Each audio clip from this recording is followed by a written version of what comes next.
My name is Dion Aminata, Senior Director of Strategic Initiatives at Illustrative Mathematics, and one of the lead authors of the IMK5 math curriculum. This event has been made accessible through live American Sign Language and live captioning. To gain access to the captions, click on Show Captions on your Zoom screen menu and select Show Subtitles. During this discussion, feel free to use the chat feature to make comments and ask questions directly to our panelists, and use the Q&A feature to ask questions about our partners, products, or professional learning. If you are a Twitter user, use the tag Illustrate Math and use the hashtags IamXWebinar and Learn with IM to share your enthusiasm. All right.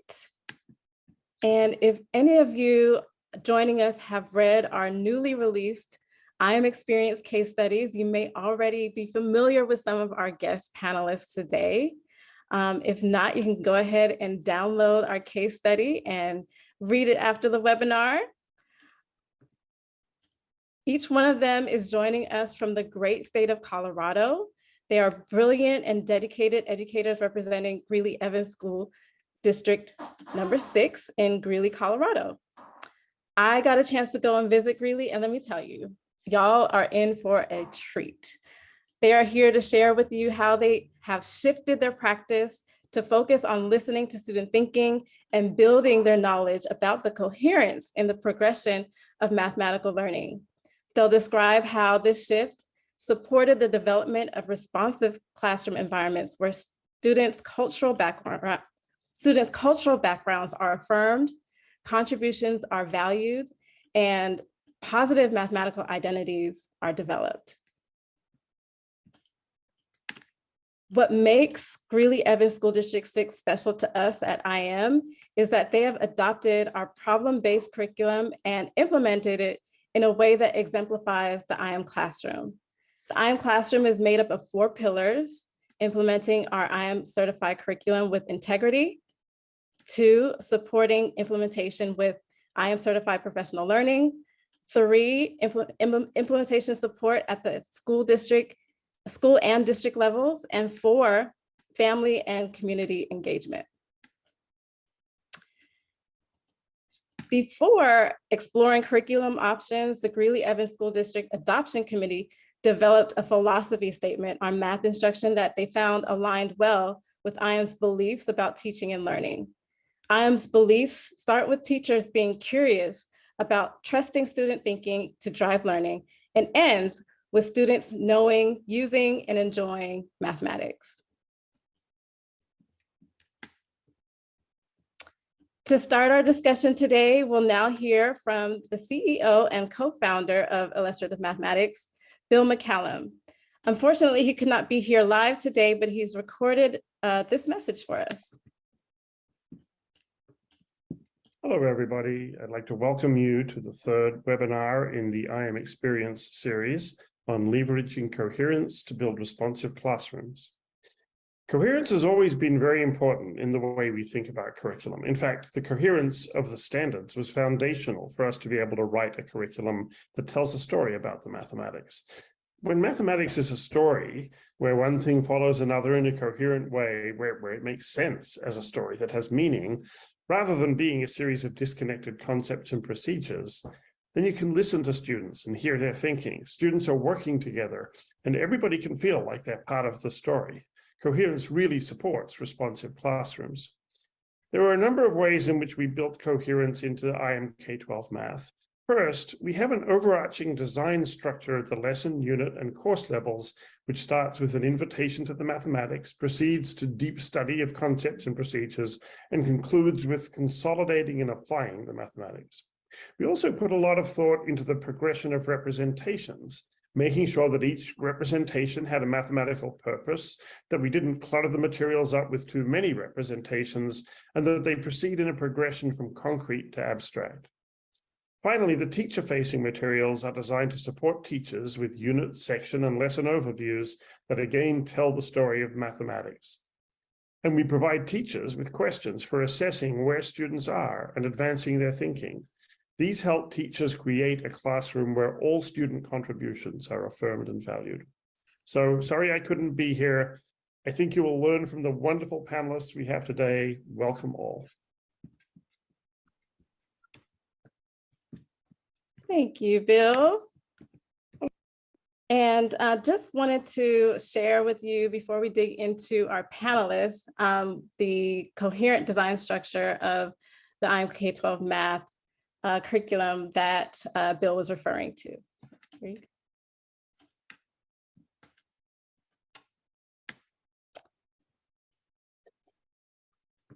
Okay, so the wait is over. I'm going to now introduce our panel. We have joining us today. Let me just go ahead and share my screen just a second. So you can see their faces.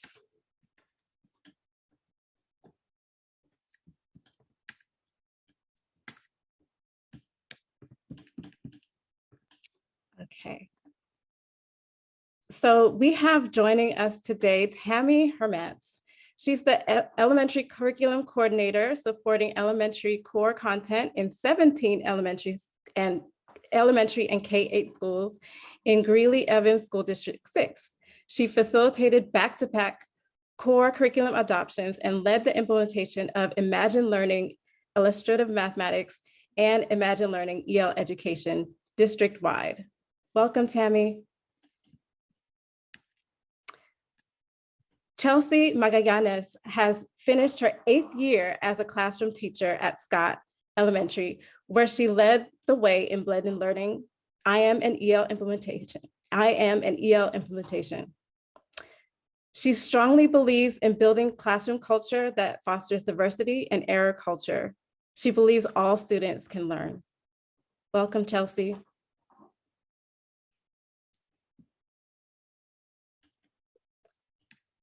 John Fisher leads professional learning in mathematics for 28 schools in Greeley, Colorado, and serves as the president-elect of the Colorado Math Leaders. He works closely with teachers and instructional leaders to inspire confidence and deepen understanding. He believes that belonging, sense-making, and discourse are the keys that unlock mathematical learning. Welcome. And we also have Allison Ferguson. She just completed her first year as an elementary school principal. She's worked with the Greeley-Evans School District for the last 11 years as a teacher, instructional coach, and administrator. The work she has focused on at Meeker this year includes ensuring that all instruction and progress happens not by chance, but by design. Welcome, everyone. So glad to have you here. And I'm ready to dig into these questions. And my first question, I'm going to ask Chelsea to get us started. How would you describe a responsive classroom? Hello, everybody. I think that a responsive classroom is really just building a community where we can learn and grow together, but in a way that it's safe. Making sure that all students are able to feel like they can contribute, even if it's things that they're like a little bit shy at first. And so we really encourage, like, we're all going to share, we're all going to talk. And we have a really good way of building a classroom environment where we have a lot of academic discourse going on. And so we know right from the get-go that the way we speak to each other is we're going to be respectful, even if we don't disagree or we think that the answer is not correct. We do it in a way that is polite, and we're able to talk to each other and be like, oh, actually, I think this way. And so kids are open and more willing to allow others to like correct their work or help them with things, and just build on each other. So we try to really keep it positive and allowing students to just bring what they know, and then we build on that. Awesome. And that really, it depends on that classroom community that you're building right from the start. Thank you for sharing that. John, could you answer that question too? Yeah, sure. I think what a responsive classroom is not is one size fits all. Oh, we're having trouble with your audio. Of course. Is better? Yep. that's Okay, better. sorry about that. What it's not is one size fits all teaching. I think a responsive classroom is not expecting one explanation of a mathematical idea to work for every student in your classroom. And it's not telling students things before we listen to them. So I think a responsive classroom is really about, it's about responding to what students think, what they say, and what they do to help them grow from wherever they're coming from. But what that requires is that the students think, say, and do things before we start talking too much as teachers. And so I think that's one of the hallmarks of a responsive classroom, is that we're able to get students moving together, thinking about math, digging into, grappling with mathematical ideas before we do too much talking as teachers. And I think then our role as teachers is to be constantly in conversation, listening and watching, and with great intentionality and no wasted seconds, so that we can really respond to where every student is coming from with their thinking. Thank you so much. Yes. Allison, did you want to add to that? I think this work starts before you even enter a math classroom. This is an all-day work, and we have to start our day with that trust and belonging and responsiveness and building those relationships when students first walk in the door, every single day. And that restarts every day for some of our students. And when we have students walk into our classroom and we are engaging with them, and as John said, we are actively listening to them, then they know they can trust us. And then that then comes out within that math classroom. Without that relationship between the teacher and the student, and the students and students, you're not going to have a responsive classroom, because students won't feel safe enough to share, to make those mistakes, to continue that work. Oh my gosh, yes. Thank you so much for saying that.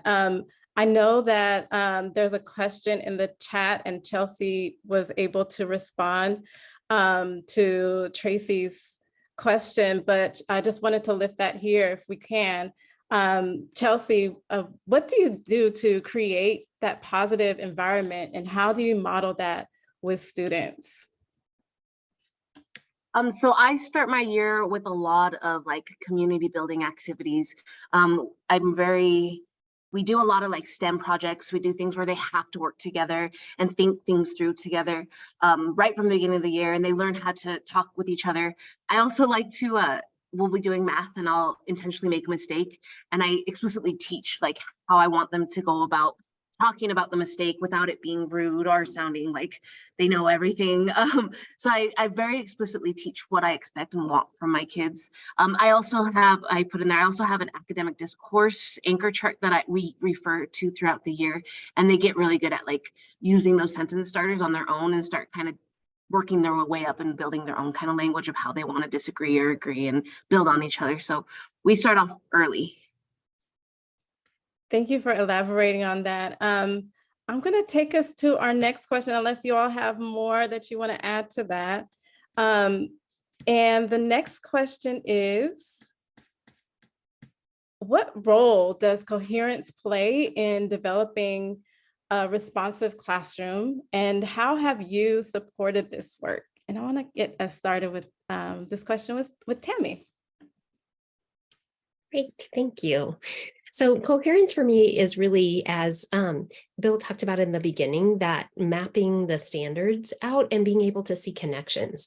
So it's understanding that progression of concepts throughout mathematics and being able to connect those so teachers can see those connections and understand how things are mapped together or how they are connected. Either within the grade level, they can see those concepts, or they can see them even from one grade level to another.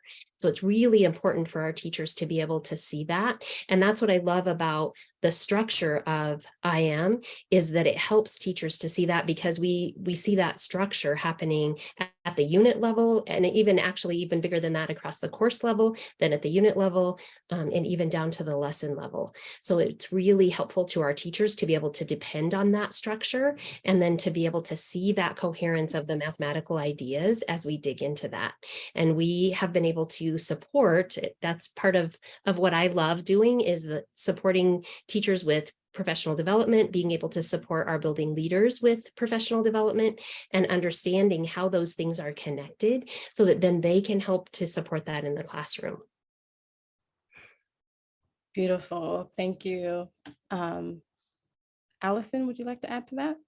Yeah, I agree. A lot of what Tammy says is what we do day in and day out in District 6 and at Meeker specifically. And so we know that we start with that deep level planning, and that's not work that can be done within 1 year. That's work.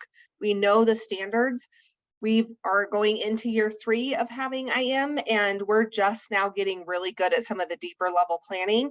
But because my teachers are willing and take the time to use that unit planning guide, they know the units, they know where we're going, they know the expectation. They start with that narrative. What is this whole unit about? And when we build coherence in our building, our teachers know the data and they also know the standards. And we do the weekly data teams on math, and we're really digging into what did students know, what don't students have yet. But we also know, because we did that deep level planning, we know where we have to get them to. And that is the critical piece, is if we know the end goal of the unit and of those standards, we know how we can get them there. We can write specific questions around assessing and advancing. We know where we're trying to get to, but that doesn't just happen overnight. That happens with deep level planning, expectations around knowing the math, doing the math, and not just expecting kids to get it, but letting them explore through it and having those questions that you can ask specifically around that. We also then have that mission that all kids can learn and do math. And if you don't have that expectation, then you're not going to engage every single student in your classroom. Right. It's really digging into the weeds of the mathematics, right? And being able to recognize when a child is exemplifying that knowledge and where that knowledge is coming from, and knowing how to build on that. That's so awesome. Chelsea, would you like to add on to that? Sure.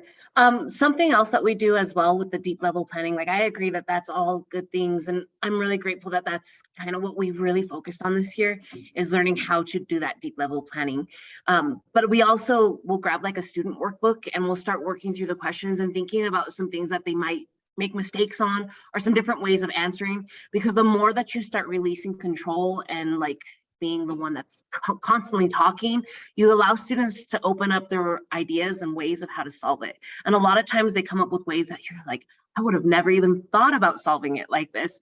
And so it's amazing to see when you give them the opportunity to try, they will blow your mind in ways that you would have never seen before if you didn't give them that release. And so I think you really have to be able to know what you're talking about in order to feel comfortable doing that kind of stuff.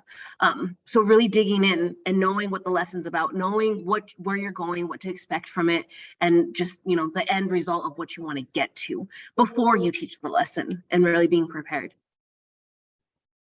Preparation is so super important. John, did you want to add to that? Yeah, I think we've had math curriculum resources in the past where it was very direct and linear as to what teachers were expecting. Uh-oh, we're losing you again. Right at the important part. How are we doing now? Yes. I think we've had resources in the past where it was very linear, what teachers were expected, how concepts were expected to unfold in the classroom. And to me, to make an analogy, it's like a hiking trail where the trail is really clearly visible and you know exactly where your next step is as a teacher, right? I know I'm starting here and I can stare down at my feet and I know I'm going to end up in the right place. We have switched to IM, which is a problem-based curriculum, which does not feel like that. It feels more like, in Colorado, when we climb a 14 or a mountain where there's no defined trail, but I can see where I'm headed. And then it's up to me to take in the landscape and to make decisions and navigate to where I'm going. That's more what a problem-based curriculum feels like. But I think where the coherence rubber like meets the road is that I have to know how to navigate my students there where it's not clearly defined. And So I think, Tammy and Allison and Chelsea were speaking to this kind of unit level, big picture planning, which to me is kind of getting the landscape of the mountain. But then you have to make decisions in your lesson, like in today's lesson, about I'm going to spend more time on this, or I'm going to take this way and not that way. And those are where, your coherence decisions really meet the road in terms of, when a student is showing you this kind of thinking, are you going to take everyone that way? Are you going to make that a focus, or are you going to go this way instead? So I think that's where the deeper we understand the coherence, the better decisions we can make as teachers. And I think the linear pathway kind of sounds nice, but the reality is that students are coming from so many different places. It is not a linear, teaching math to students is not a linear process. And so being responsive to them is really the only way to do it. But it does require a deeper understanding. Oh my gosh, so many visuals there with the pathways, and honestly, it reminds me of that quote about orchestrating discussions and the art of teaching and being able to listen and kind of go along with your students. It's that is being responsive. So thank you for that analogy. I saw some of you shaking your heads rigorously. I'm not, one to call out folks, but Allison, did you have something to say in response to that? No, I think John's right. We did a lot of work on what questions do you ask while you're in the middle of teaching. And I think that when you know that end goal of that lesson, because you know the end goal of the unit, you can ask those questions and you can either provide response or provide an additional question or follow up to get students to where they need to go. But that comes down to, as John said, like, we have to know that unit level and the lesson level. And one of the questions, Dion, in the chat was around, what does deep level planning look like? Mm-hmm. And we're really this year going more into learning targets and success criteria, and what is that student facing target that we have? What are the activities that are getting us there within IM? And also, what is the follow-up within the centers? So as John said, like, we look at that lesson level, and you have to make decisions right then and there, but that doesn't happen if you don't understand that end goal. Very, very true. I actually am going to share one of my favorite quotes. This is from The Structure is the Standards, and from Phil Darrow, Bill McCallum, and Jason Zimba in 2012. And it says that much unfinished learning from earlier grades can be managed best inside grade level work when the progressions are used to understand student thinking. And I just wanted to get your response. Any of you, if you wanted to respond to this quote, I think it speaks to some of the things that you all were bringing up. Anyone can get us started. Just jump on in. Yeah, I think my first reaction to that quote is, what's the alternative? That we take time outside grade level, get kids further behind? I mean, so I think that's the first question. But I think, Bill mentioned the story, a coherent story of mathematical concepts that develop over time. And I think the better perspective we have of that, we realize that if I'm teaching second grade, I know what third grade and what first grade, like I have an understanding of how what I'm doing builds upon and builds toward what's happening in the grades around me. A lot of our teachers don't have that perspective, and it's through no fault of their own. It's just they're focusing really, really thoroughly on what's expected of them.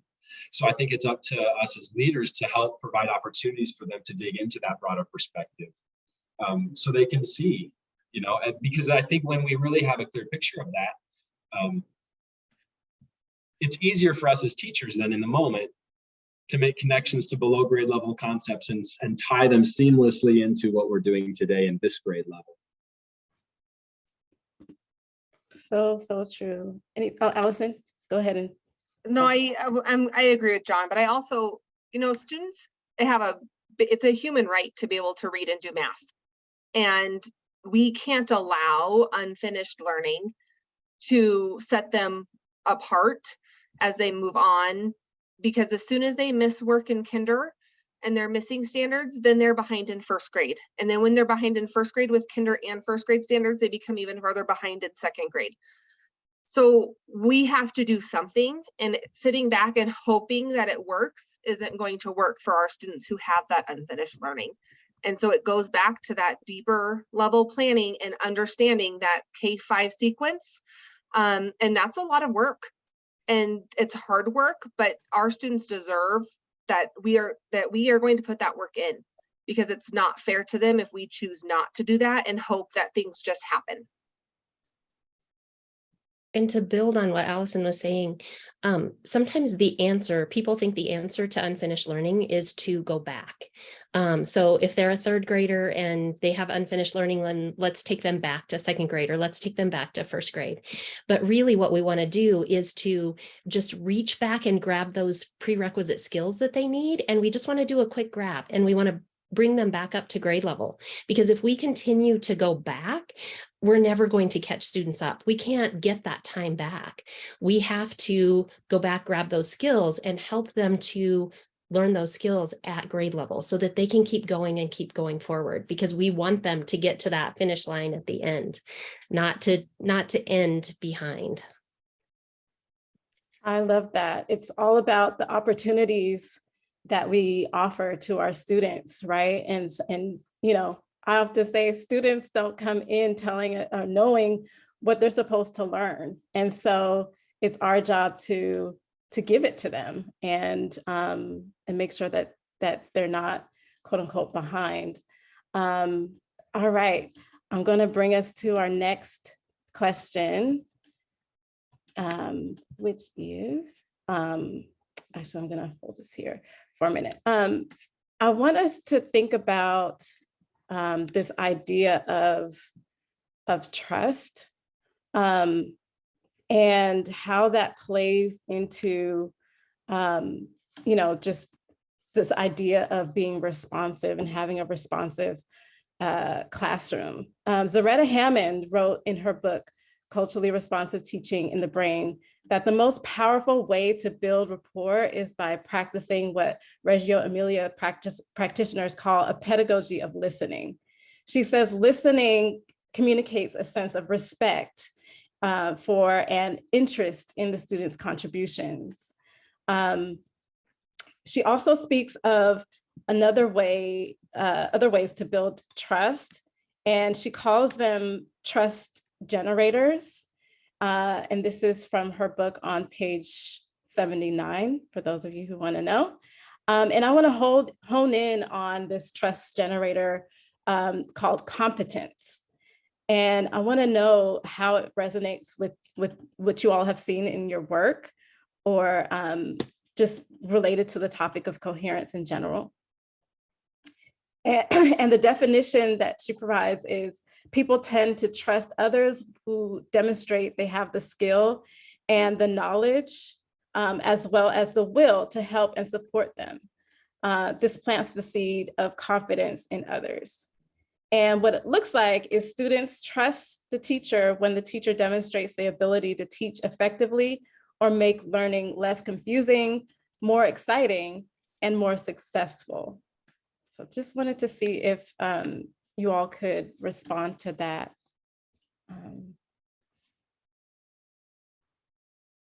Anyone can jump in.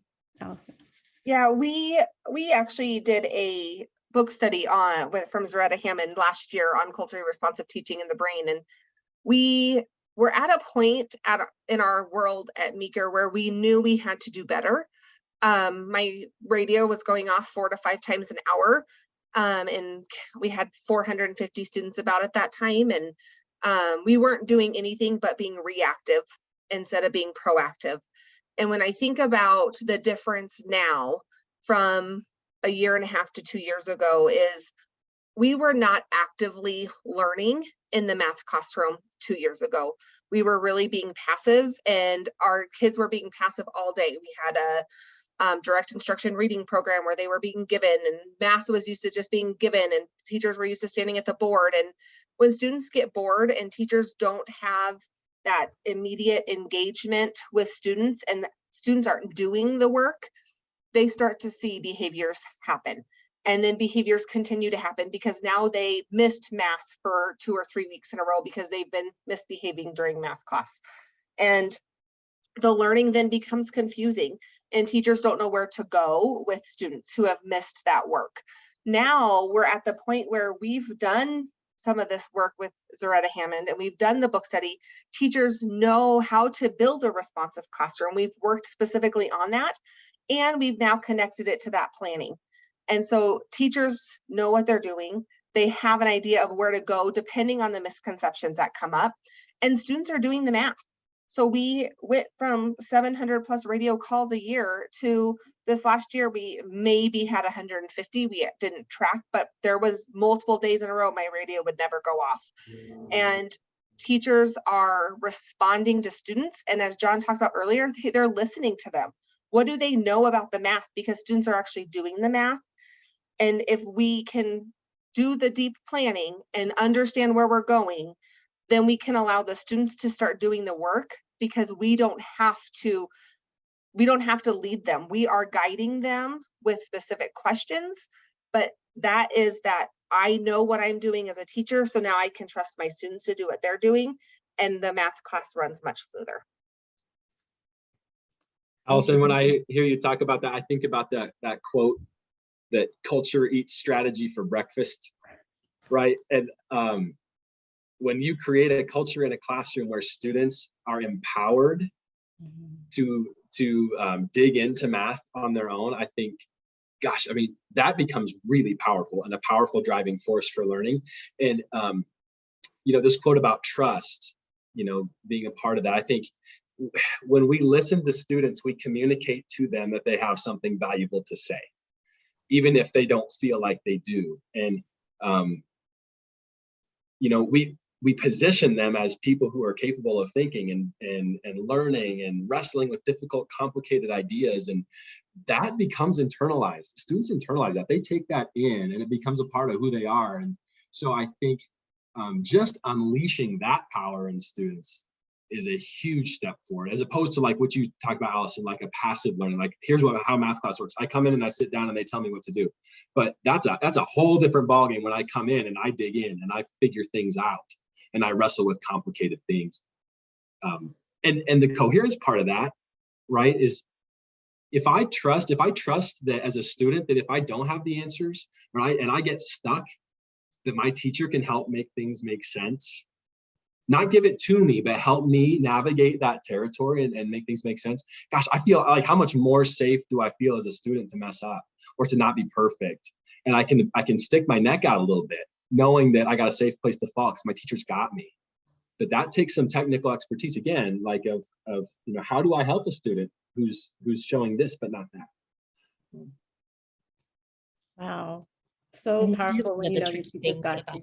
about being a teacher is knowing how to help students bring that out, because sometimes students don't have the confidence in themselves that they can do it. And maybe they've been in a classroom before where the teacher didn't help them to do that. So they don't have confidence in what they can do. So creating that environment, like Chelsea was talking about at the very beginning, like it's so important to create that culture in your classroom and create that environment of community so that students know that they can trust their teacher, the teacher knows that they can trust their students, and the students know that they can trust each other. So watching that build in classrooms is just phenomenal, but helping teachers to understand how to do that and how to ask those important questions. And Allison referred earlier to the assessing and advancing questions. We've done a lot of work in our district around that so that teachers not only can ask those questions, but that they plan for those ahead of time. And it's nice because inside of the Illustrative Math resource, there's already some assessing and advancing questions. So we've taught teachers how to go in and highlight some of those, but we've also taught them how to create their own so that they plan for those ahead of time, because if you don't plan for them ahead of time, you're not going to ask them. But if you've planned for them ahead of time, then you're going to be prepared. And another piece that's so critical is for teachers to actually do the math. They have to do the math ahead of time and think through it, and then they'll be ready to ask those assessing and advancing questions. They'll be watching for what students are doing and how that matches what they've anticipated, and then they can go in and ask those important assessing and advancing questions, which then highlights the work that students are doing and really shows off that competence that they have. Yeah, I'm so glad that this is being recorded because so many golden nuggets just off of this one question. And I believe Chelsea is going to add to that. Go for it. So one thing that like I've really learned the longer I've been teaching is not to have that silver spoon and like, here's all the answers, here's everything that you need. Let me start it off for you, and then you go off on your own. And we start building the trust of like, try it. Let's just try things and see where we go from there. And helping redirect, if like with the advancing questions, the assessing questions, and really building their personal knowledge of what they can start with. And then you build from theirs instead of me just giving everything. Because that's something that we've done in the past, is just like, this is a multiplication problem. You're going to do multiplication. So they just get in the habit of like expecting and waiting for you to tell them exactly where to go. But really working on building a classroom where you can trust each other and you can trust that they're going to give it their best shot and they're going to try and see what they can do. And really teaching them how to use things that are like the concrete learning. So like fractions, draw it. And we can go from there. And then when they start getting to those processes of like, I get this, I understand why and how it works, then we can build on that and build even more trust of like, okay, now you got it. Let's take it that step further. And it's just a lot of like growing together. And sometimes some of the lessons will start off and they expect them to just know how to do it. But there's some kids, like we've talked before, they don't know how. And so going back to those, like, let me show you the visual. Let me pull up the manipulatives. Let's really work into this and showing them that you trust them to give it their best shot. And then if they don't have it and there's something missing, you can help them along the way, and just showing that like you're gonna help them there. Awesome. I'm seeing some questions in the chat. One that keeps coming up, I think, is around pacing, and I think being responsive and also maintaining this idea of we're teaching grade level work is like a constant like battle. I don't know if any of you want to speak to that, like making sure we're teaching grade level content, but also responding to student thinking. Yeah, I would love to respond to that. So we do have what we call our curriculum guides, and we do map out windows for the different units. That way we don't get too far behind, because otherwise you can get into unit 1 and keep going in unit 1 for the entire year. So we do map out windows so that we make sure that we kind of have like this minimum pace. But then inside of there, it's also up to our teachers to decide, like as John was talking about, as you're inside of a lesson, like teachers have to make those decisions as to, do they go on? Do they do all 3 activities that might be written in the lesson? Or do they only do 2, knowing that there's something else coming the next day that can help them to adjust what they're doing? So really doing that high level planning and knowing across a unit what it looks like, but then also really digging into lesson by lesson, knowing every day what's coming so that they know, should I spend a little bit more time in here if my students are struggling? Or is there something that's coming up tomorrow that will actually help them to have a different perspective? And so maybe we can stop what we're doing today and go on to that one tomorrow. But allowing teachers to have that flexibility inside of their schedule so that within that window they can decide. But as I said, we do set up those windows so that that helps them to stay on track, so that by the end of the year we get to unit 8 or unit 9, whichever it happens to be for that particular grade level. Tammy, oh, go ahead, John. I was just going to add that one thing we've done as a system, because I think this tension between coverage of topics and depth in topics is like just an ever-present tension that we feel as teachers. And so one thing that we've done as a system is provide 90-minute math blocks K through 5 throughout the system. And that allows us to spend, and on paper, allows us to spend 60 minutes in our grade level lesson, and then have 30 minutes to have a little bit more differentiated approach, which can mean more time here, or which can mean pulling in previous grade level topics, or can mean building fluency in different ways. And we are still figuring out and getting good at how to utilize that time best. But I do think that that is an important structure that's helped with our success with the program, is creating that time. I want to agree with you. Is just like a lot of times as teachers, we get stuck on this idea of we have to finish everything, otherwise we're not doing what we're supposed to be doing. And there's not a lot of depth in their learning. And so we're hitting a lot of the things, a lot of topics, but there's no depth. And the moment we're done with that unit, they forget it.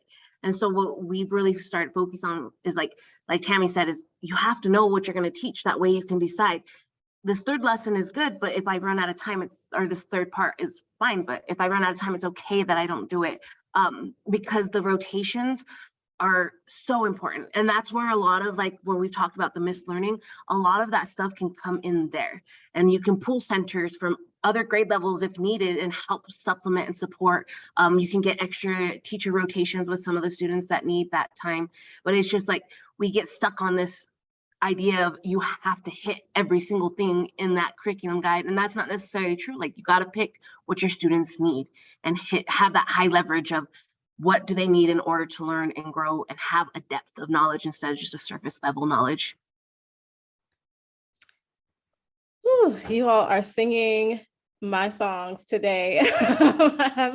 I'm loving this conversation. I am going to bring us to our last question that I have, and we can look and see what other questions the audience has for you. But I believe this is a question that everyone in our audience might have too. So what advice would you give to districts, schools, or educators who are interested in building responsive classrooms and developing their teacher content knowledge around coherence? And any one of you can start. I think, we have a vision in District 6 for all of our students. And if you as a district or as a school don't have a vision that really allows the opportunity for all students to access grade level material, and also then provides the importance of time. I see a lot of comments in the chat around shorter math blocks, and we have made math and reading a priority. We still do social studies and science and recess and lunch, but our children have to have the time to learn and do math and do reading.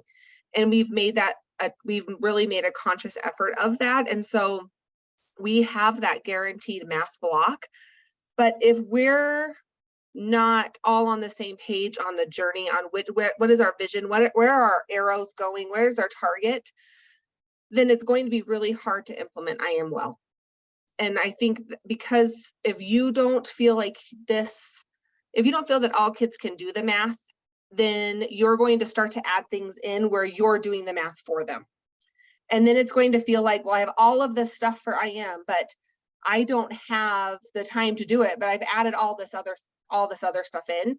And really it comes down to trusting the process and where you get to, and why you start unit 1 was very specifically put in that order.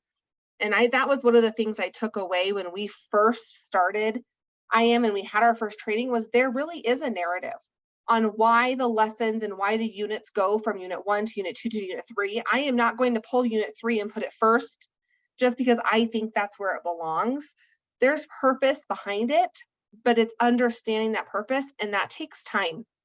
And so being willing to give up some things to do larger planning sessions. I give my teachers and pay for subs a half a day every unit so that they can do the deeper planning, because we know that teachers deserve the respect to do that work if we're asking them to do it, but they also have to have time. And that's really important. And that has been successful because we've given the time, we're getting the results in the long run. Absolutely. I think, I hope that Tammy will talk a little bit about the storylines, because I think that's been a really important part of our work. So I'll leave that for you to talk about, Tammy. I think a couple things, pieces of advice that I would give. One would be, we have centered a lot of our discussion around math learning in our district around the 5 practices. And I think that has been really powerful. First of all, because IM, it seems like it's just woven into the DNA of IM. But I think that those instructional strategies in the 5 practices, which by the way, we've really looked at through the book, the 5 practices in practice, which is really, really solid. But I think building that capacity and understanding around instruction gives us a way in the lesson, in the moment, to leverage what we understand about coherence, because we have tools to teach in a problem-based way, right? To respond to students. Tammy was talking about anticipating student work. Chelsea was talking about doing the math, seeing where they're going to go wrong. We're talking about like assessing and advancing questions. Like all of this is a part of our system because of our work and our thinking around the 5 practices. So I would highly recommend that as a focus for professional learning. And I guess the other piece of advice I would give to leaders is to get in the classroom and get in front of students, and teach a lesson, teach a lot of lessons. And because for you to really understand, like it's okay on paper and it's nice to talk about it in a webinar, but until your feet are on the floor in front of students and you are trying to put into practice the things that you're asking teachers to do, there are nuances and complexities to this that we've got to get into as leaders in order to help support our teachers. So I would, that's from my seat, I would highly recommend that as well. And I do want to talk about the storyline PD, but I also just want to comment on what John was talking about with the 5 practices. So we actually started with the 5 practices before we adopted IM. So the 5 practices was at work in our district with another curricular math resource. And we were really struggling because the 2 didn't mesh together. But we really believed in the 5 practices. So as we went into an adoption, we knew that we had to find something that aligned with the 5 practices so that we weren't working so hard to incorporate the 5 practices into the math that we were doing. So that was really important. But the other thing I do want to talk about is last year we started the year and had all of our teachers participate in what we were calling a storyline PD. And we had them actually look at their grade level, at their whole course throughout the year, and to pull out what were the standards that they were going to be hitting, what were the mathematical concepts that they were going to be teaching, and then what were the representations that would be used throughout that particular course or grade level. And then they did that with their course, and we did that K-5. So then they were looking at how does my particular grade level attach to the grade before me, the grade after me, and not just those grades that are just right next to me, but also how does it connect K through 5? And that goes back to what Allison was saying. As we got started with illustrative math, reading those narratives was critical. When teachers would come to me and say, so I really want to move this unit. Like I've always taught this at the beginning of the year, or I really think that we should move this unit here. I said, so let's look at it. Let's see what IM says. And I would come back and ask, so why is, and you guys have published the rationale. The rationale is so important for teachers to understand why the lessons are in the order that they're in, because it helps students then to be able to make those connections and helps teachers to be able to make those connections. So as we developed and did this storyline PD, we utilized that rationale. We utilized the story blogs that you guys have for each grade level, utilize those for teachers to bring out all of those good things. And we had big chart paper pasted up, and teachers went through and mapped it out. What does this storyline look like? And that really helped them to have a good big picture of then what it looks like for the year. And it's just, my piece of advice would be to not miss the narratives. Like make sure that you're reading those narratives and at every level, but particularly starting at the unit level, reading the narrative and understanding what pieces are in there. Because not only does it tell you what pieces are critical for that particular grade level or at that particular time, but sometimes it also tells you what not to do yet. So it might be like at kindergarten, they start out with expressions and they don't move to equations until later. That's so important because a lot of times, and our teachers were doing this in the beginning, we were thinking that students needed to write an equation. We wanted them to write equations. Well, there is purpose behind staying at the expression level. And so once our teachers figured that out, it was just so helpful to them to be able to see how those things fit together and how we could help build that understanding for our students. Tammy, your words are really resonating with our audience right now. So thank you for sharing that. Chelsea, did you have any advice for our audience?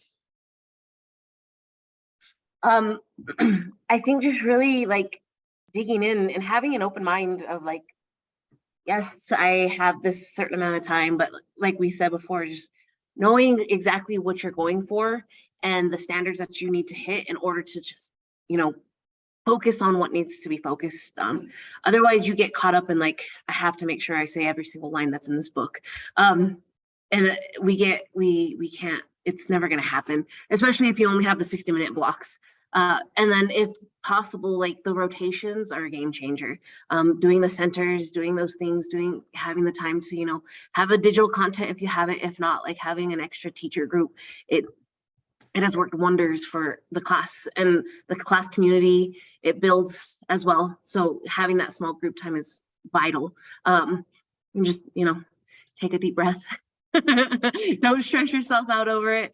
But really just keeping yourself open to allowing students to grow and learn and try things and not wanting to give them every single answer right off the bat.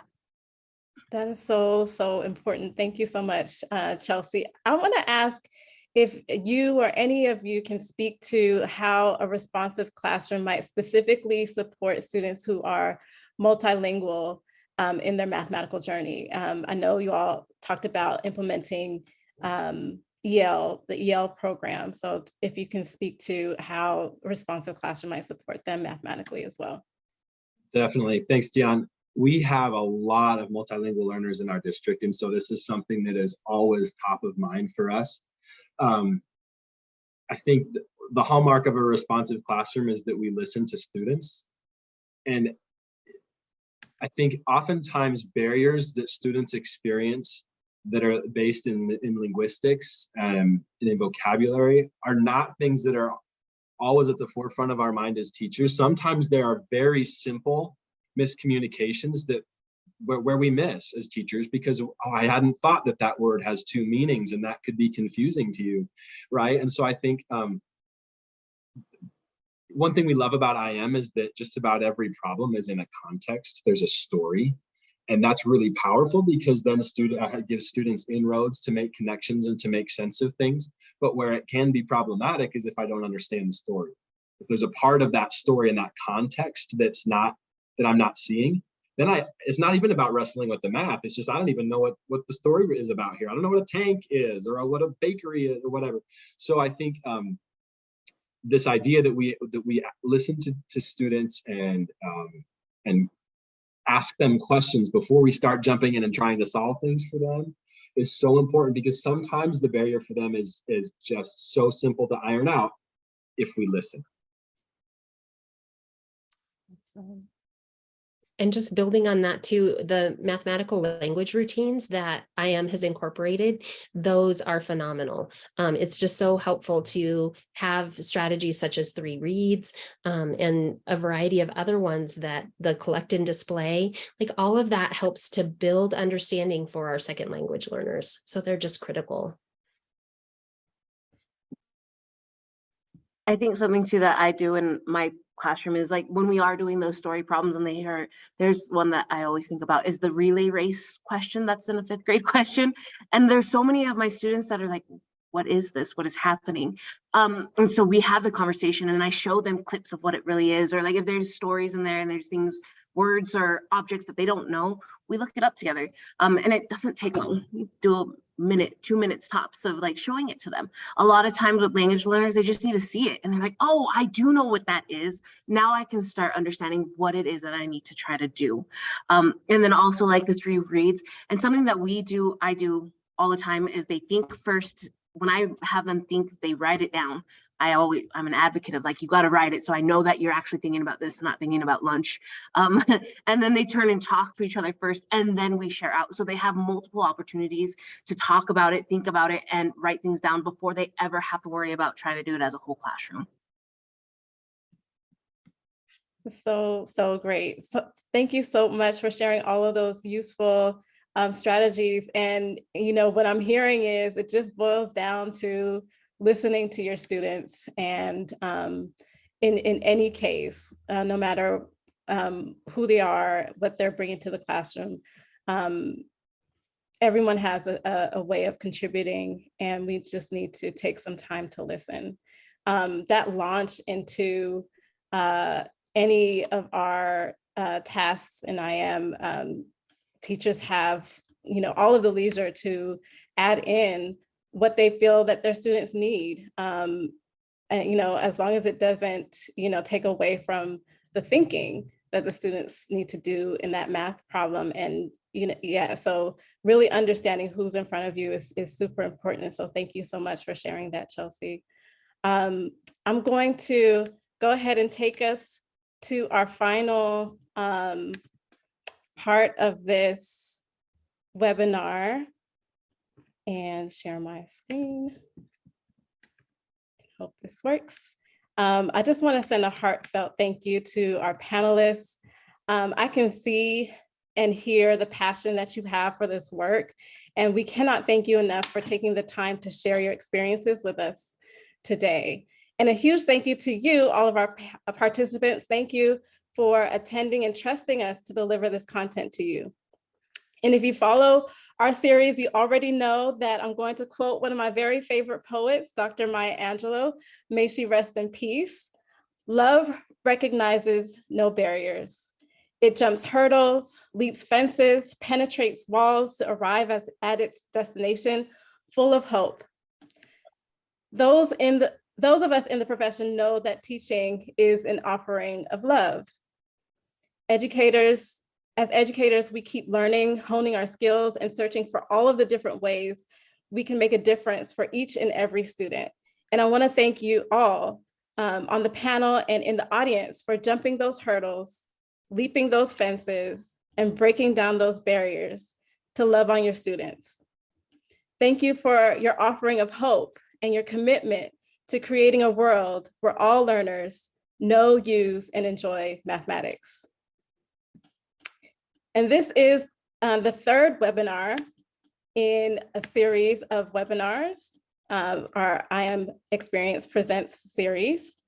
Just a second, so sorry, this is moving a little bit too fast for us. And we want to welcome you to our next one. It's called Cultivating Brilliance Through Grade Level Instruction. It'll be held on July 11th. Please mark your calendars. We'll be having some special guests, including Lacey Robinson, the CEO and president of Unbound Ed. So make sure you mark that on your calendars, and we'll drop the registration link in the chat for you. And the IM Experience connects educators to webinars, podcasts, our roadshow, where our first stop was in Iowa, conferences and events, case studies, and other engaging and interactive resources. Follow our new landing page as we expand on these experiences and build our bank of informative resources. Our goal is to deliver quality experiences to our IM community that inspire, uplift, and encourage all learners to know, use, and enjoy mathematics. As a part of our IM experience, we have developed 3 case studies in 3 very different IM districts. One is Greeley, Colorado, and we have Des Moines, Iowa, and New Orleans, Louisiana. They each tell a unique story of implementation, and you can now access these case studies through our new landing page, and we'll drop that in the chat for you. Also, if you haven't visited our website in a while, you may have missed a plethora of new free resources and ways to connect with us. You can download our free ebooks, view our on-demand webinars, access our certified blog, and get free teaching resources, or schedule a call with our passionate and knowledgeable client services team who is on the webinar for us right now answering your questions. All right. We do have a cool down for you. So here's our post-webinar survey. If you still have questions and you want to get them answered, please complete our survey. Also, we'd love to hear your feedback. Tell us what you'd like to learn on future webinars, and we're going to drop that link in the chat for you as well, or you can capture it on our screen. Okay. Got it? All right. We cannot move forward without giving special thanks to our exclusive providers of IM K-12 Math, or our IM certified partners, Kendall Hunt, McGraw-Hill, and Imagine Learning. And we'll be dropping their links into the chat for you as well. And we cannot forget to thank our senior leadership team, Brandy, Cam, Gail, Liz, Carl, Chris, Kristen, and Bill, who continuously lead our organization to achieve its mission. And special thank you to technical producer and our marketing coordinator, Elizabeth Sneed, math client support team, Catherine, Patty, and Ray for facilitating the Q&A and chat, and our fabulous marketing team, Carrie, Goodness, Raina, Kimmy, and Brandy, for your hard work in making this event a reality. And last but certainly not least, we would like to thank you, our IM community, for joining us today on this webinar and every day as we work towards affirming all students as mathers and engaging them in rigorous grade level math instruction. All right. And don't forget to follow us on social media and use the hashtags IMXWebinar and Learn with IM when you share your thoughts on Twitter, Instagram, LinkedIn, and Facebook. Thank you.